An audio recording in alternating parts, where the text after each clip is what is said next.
vidéo ici au Forum international de la cybersécurité de Lille, au Grand Palais. Je suis avec Guyver Ferrand, responsable de la branche cyber au sein de l'entreprise Kongzi. Alors Guyver, est-ce que tu peux te présenter tout d'abord? Oui, bonjour à tous. Je m'appelle Guyver Ferrand, je suis du coup expert en cybersécurité, plutôt spécialisé sur les problématiques IoT. Bon, voilà. Est-ce que tu peux du coup maintenant présenter l'entreprise Kongzi Alors Kongzi est une ESN qui est sous la marque Confucius, c'est la marque de Confucius.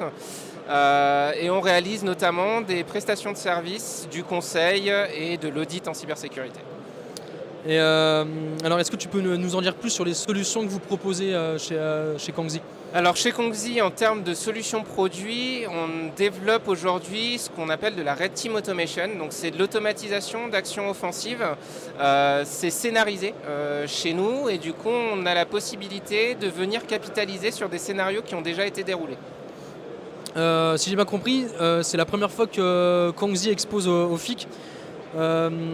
Déjà, qu'est-ce que ça vous fait d'exposer sur un tel événement et ensuite, pour quelles raisons vous exposez au FIC? Alors, je vais commencer par la deuxième question.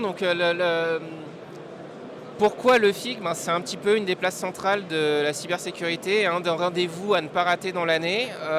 Nous, on est inconnus en termes de cybersécurité et du coup, c'était essentiel qu'on soit présent ici, avec la région notamment. Et la première question, qu'est-ce que ça fait d'exposer sur un tel événement? C'est particulier de se retrouver de l'autre côté de la barrière. Ça fait plusieurs années que je viens en tant que visiteur.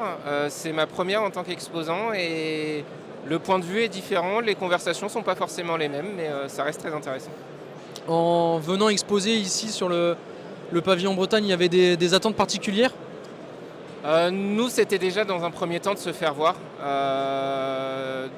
On est déjà connu au niveau de la région parce qu'on intervient quand même sur certains sujets. Par contre, on n'a pas de visibilité au niveau national et du coup, c'était un moyen d'avoir un petit peu pignon sur rue. Et justement, alors vous êtes connu au niveau de la région, on va parler de l'écosystème régional de la cyber. Pour toi, qu'est-ce qu'il évoque cet écosystème? C'est un des plus dynamiques de France, clairement. C'est aussi un acteur majeur.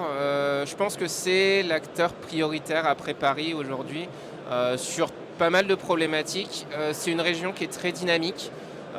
C'est d'ailleurs la raison pour laquelle notre activité cybersécurité est à Rennes et pas ailleurs. Et dernière question, toute l'activité, cette présence au pavillon, ça fait quoi d'être acteur de cet écosystème, pleinement acteur? C'est une certaine reconnaissance. C'est vraiment un plaisir de pouvoir travailler avec plusieurs personnes qui vont dans la même direction. On a beaucoup d'acquaintances avec des boîtes de la région et du coup ça permet de créer un maillage de partenariat ou ne serait-ce que d'amitié qui est vraiment très omniprésent sur la région et pas forcément ailleurs. Ok, merci beaucoup Guyver. Merci. Bon salon. Merci à toi aussi.